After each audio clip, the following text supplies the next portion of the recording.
আপোনাৰ আমুৰ কাপৰ পোনা লাগিব নেকি মাগুৰ মাছৰ পোনা লাগিব নেকি শিঙি মাছৰ পোনা লাগিব নেকি যদি লাগে স্ক্ৰিনত দিয়া কন্টাক্ট নম্বৰত এতিয়া যোগাযোগ কৰিব পাৰে কম দিনত বিক্ৰীৰ বাবে উপযোগী হৈ যায় এইবিধ মাছ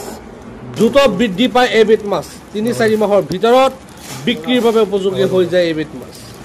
এই মাছৰ পুষ্টিৰ গুণ উন্নত হয় গৰম বা ঠাণ্ডা যিকোনো পৰিৱেশৰ লগত সহজে খাপ খাব পাৰে উচ্চ প্ৰতিৰোধ ক্ষমতা ৰোগৰ দ্বাৰা সহজে প্ৰভাৱিত নহয় নগাঁও আৰু মৰিগাঁও জিলাবাসীৰ বাবে এটি ভাল খবৰ এতিয়া আপুনি নগাঁৱতে পাব লোকেল শিঙি মাছৰ পোনা মাগুৰ মাছৰ পোনা গোল্ডেন কালাৰৰ আমুৰ কাপৰ মাছৰ পোনা গুণগত মানৰ শিঙি মাছৰ খেতি কৰি আপুনি লাখ লাখ টকা উপাৰ্জন কৰিব পাৰিব সাত পৰিপুষ্টি বজাৰ দৰ চাহিদা আৰু গ্ৰহণযোগ্যতাৰ দিশৰ পৰা মাগুৰ আৰু শিঙি মাছ তুলনাবিহীন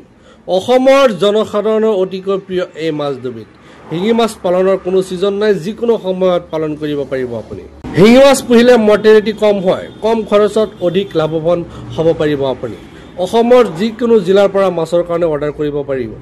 আপোনাৰ যদি 1 বিঘা মাটিৰ পুখুৰী আছে 1 বিঘা পুখুৰীত আপুনি 10 কুইণ্টেলৰ ওপৰত শিঙি মাছ উৎপাদন কৰিব পাৰিব 10 কুইণ্টেল শিঙি মাছৰ দাম প্ৰায় 5 লক্ষাধিক টকা শিঙি মাছ আপুনি পকা টেংকি বনাইও পুহিব পাৰিব 10 বাই 6 ফুটৰ পকা টেংকি বনাইও শিঙি মাছ পুহিব পাৰিব আপুনি অনুগ্ৰহ কৰি ভিডিঅটো শ্বেয়াৰ কৰি ৰাখিব পুখুৰীত শিঙি মাছ পালন কৰাটো এক লাভজনক ব্যৱসায় যদি আপুনি ভালদৰে শিঙি মাছৰ খেতি কৰিব পাৰে শিঙি মাছৰ খেতিৰ লাভ বেলেগ মাছতকৈ অধিক ইংৰাজীত ইয়াক ষ্টিংগিং কেটফিছ নামেৰে জনা যায়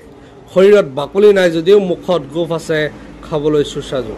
বজাৰত যথেষ্ট চাহিদা আছে সেয়েহে এই মাছ পালন কৰি অধিক লাভ অৰ্জন কৰিব পাৰিব শিঙি মাছ জীৱিতভাৱে বিক্ৰী কৰিব পাৰিব কিয়নো ইহত পানী নোহোৱাকৈ অলপ পানী দীৰ্ঘদিন জীয়াই থাকে যদি আপুনি সঠিকভাৱে যত্ন কৰে ই কম সময়ৰ ভিতৰত 5-6 মাহত বিক্ৰীৰ বাবে উপযুক্ত হৈ যায় আপোনাৰ যদি শিঙি মাছৰ পোনা লাগে গোল্ডেন আমুৰ কাপ মাছৰ পোনা লাগে স্ক্ৰিনত দিয়া কন্টাক্ট নম্বৰত এতিয়া যোগাযোগ কৰিব ধন্যবাদ ভিডিঅটো শ্বেয়াৰ কৰি ৰাখিব